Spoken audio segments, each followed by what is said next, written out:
Fantastic.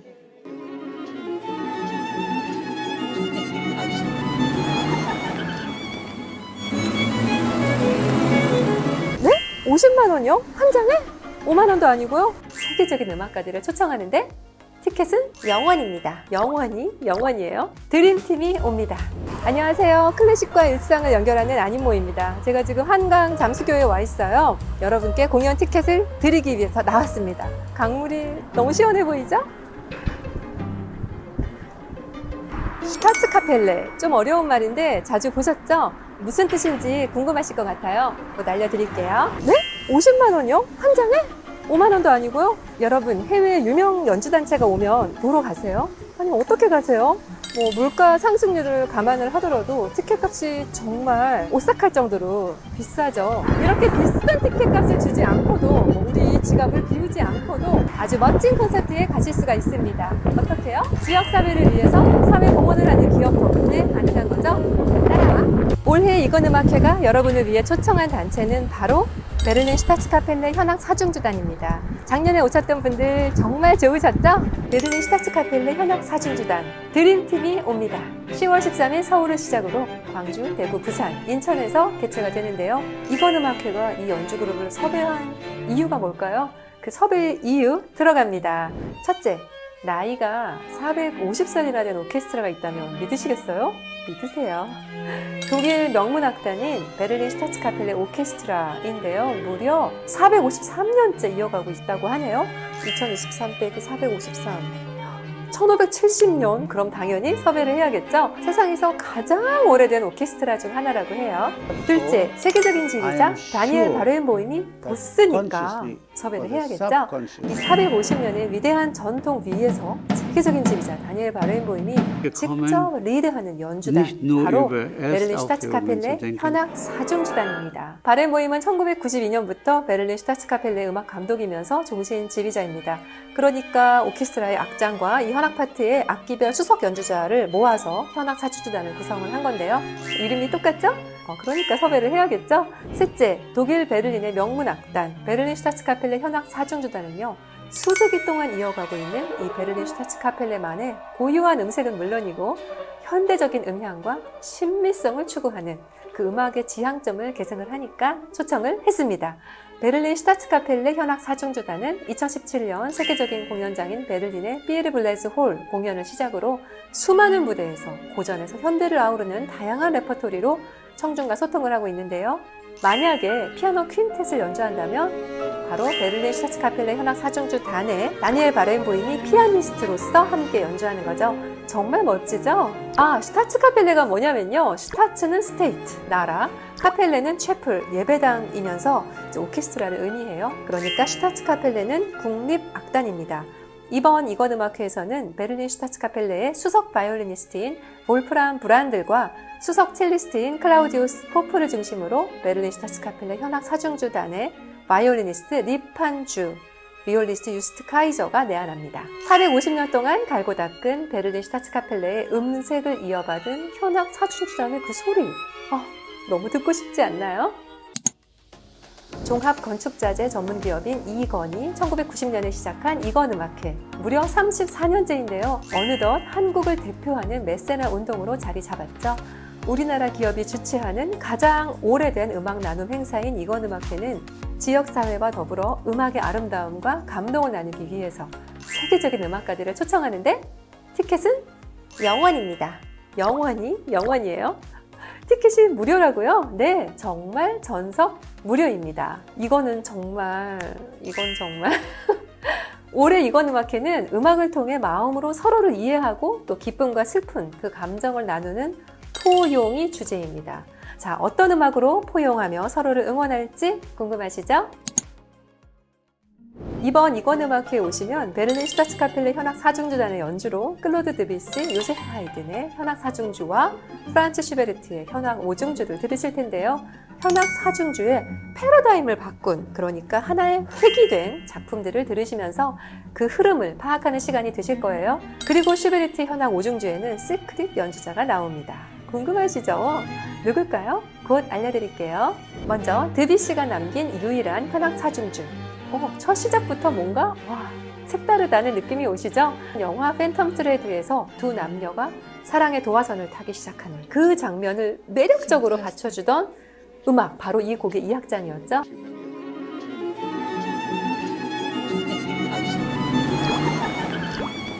전에는 없던 정말 너무나 신선한 음악인데요. 피에르 블레즈는 너무너무 놀라면서 이 곡은 실내악을 해방시켰다고 말했을 정도입니다. 이 악장 시작에 드뷔시는 악보에 직접 활달하고 리드미컬하게 연주하라고 명시를 했는데요. 리듬으로 리드하는 거죠. 어찌나 유쾌하고 신나는지 아마 가만히 그냥 앉아있기가 쉽진 않으실 거예요. 그러다가 제1바이올린이 깜짝 우아한 선율을 연주합니다.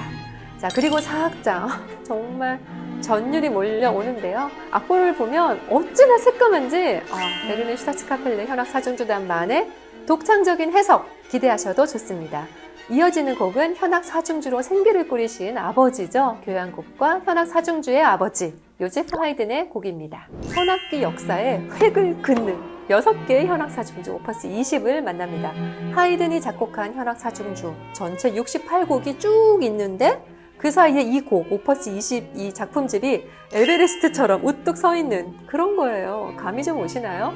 이 에스테르 하지 궁정의 카펠마이스터, 즉 궁정악장으로서 이 윗분들이 식사를 할 때 또는 야외 행사 등에서 분위기를 띄우는 가벼운 현악 사중주를 작곡하던 하이든은 어느 날 갑자기 좀 감정적으로 깊고 좀 슬픔을 이어달리게 하는 듯한 그런 곡들을 작곡을 합니다.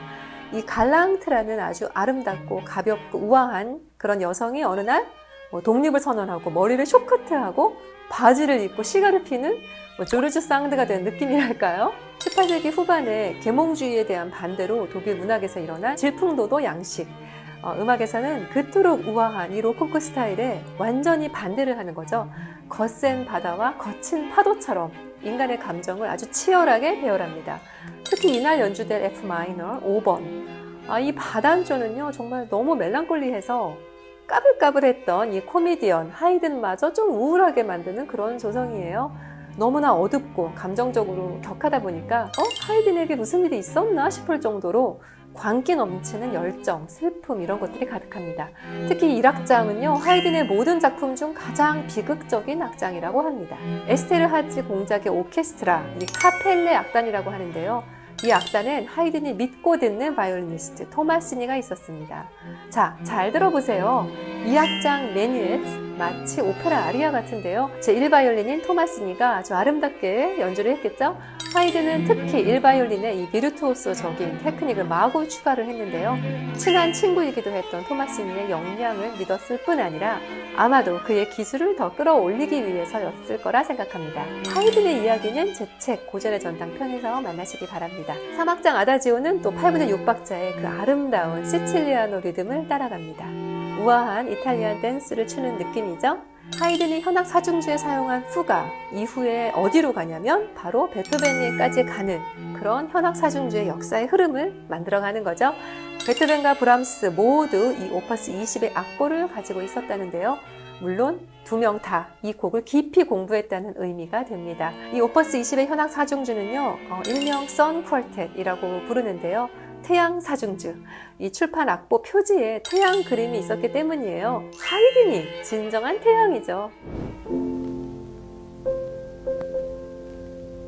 쇼팽 연주의 교과서라고 불리는 피아니스트 아르투르 루빈슈타인, 자신의 장례식에서 바로 이 곡을 연주해달라고 했습니다. Nothing of entering death, resigned and happy. 슈베르트 현악 5중주 중 2악장 아다지오. 대체 어떤 곡이길래 루빈슈타인이 쇼팽도 아니고 슈베르트의 곡을 택했을까요? 슈베르트는 1828년 11월 19일 31살의 젊은 나이로 세상을 떠납니다. 그가 죽기 2달 전 이 다락방에서 홀로 병마와 싸우며 힘겹게 작곡한 곡들은 정말 아이러니하게도 슈베르트를 대표하는 명곡들이에요. 9월, 죽음이 이미 슈베르트의 문턱에 와서 노크를 하기 그 직전에 작곡이 된 현악 5중주로 이번 이건 음악회의 마지막 무대입니다. 그의 인생 최후의 실내악곡인데요.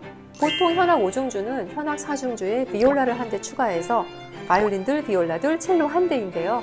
슈베르트는 현악 4중주에 첼로를 한 대 더 추가해요. 그래서 바이올린 둘, 비올라 하나, 그리고 2대의 첼로로 연주를 합니다.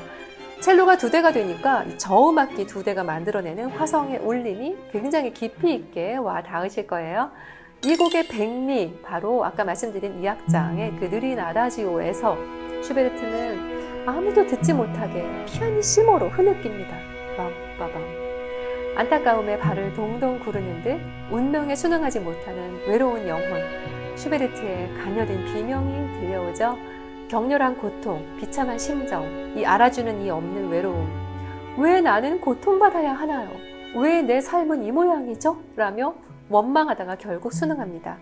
그리고 하늘에 호소해요. 부디 제 영혼을 걷어주세요. 마지막 3마디에서는 갑자기 파에서 폴티시모로 커지더니 촛불이 휙 꺼지듯 극도로 여리고 작게 마치 숨을 거두듯 끝납니다. 베를린 슈타츠카펠레 현악 4중주단의 숨막히는 아름다움을 만나보세요. 이건 음악회에는 특별한 피날레가 있죠. 아리랑. 이 아리랑 편곡 공모전을 통해 선발된 아리랑이 피날레의 주인공이 됩니다. 우리의 대표 민요 아리랑을 이건 음악회에 초청된 해외 연주팀의 특색에 맞춰서 편곡하는 건데요. 올해의 최우수작으로 뽑힌 아리랑은 바로 베를린 슈타츠카펠레 현악 4중주단의 연주로 초연이 됩니다. 벌써부터 감동이 밀려오죠? 자, 이제 연주자들 궁금하시죠? 제1바이올린 볼프람 브란들은 베를린 슈타츠카펠레의 제1바이올린 수석이고요. 제2바이올린 수석인 중국 상해 출신의 리판 주와 비올리스트 유스트 카이저는 베를린 슈타츠카펠레에 합류한 지 올해로 10년 차라고 합니다. 2003년 바렌보임은 베를린 슈타츠카펠레의 수석 첼리스트로 21살의 젊은 첼리스트를 발탁하는데요. 바로 하인리 쉬프와 데이빗 게링가스의 가르침을 받으면서 2002년 차이콥스키 콩쿠르에서 입상을 한 첼리스트 클라우디우스 포프입니다. 아까 말씀드린 시크릿 연주자요. 바로 마지막 무대인 슈베르트 현악 5중주를 함께할 첼리스트인데요. 베를린 슈타츠카펠레의 차석 첼리스트인 강민지와 뮌헨 심포니 오케스트라 종신 첼리스트를 역임한 박노을이 함께합니다. 자, 이건 음악회 티켓을 드려야죠. 이번에는요 5개 도시의 공연 티켓을 모두 드립니다. 와, 정말 대단하죠? 정말 감사한 일입니다. 이건 음악회는 더 많은 분들께 음악을 통한 희망과 사랑의 메시지를 전하려 합니다. 더 많은 분들이 오셔서 음악의 감동을 나누고 화합하는 그 나눔의 장 경험하세요. 저는 또 좋은 음악과 이야기도 찾아올게요. 일상과 클래식을 연결하는 아니모였습니다.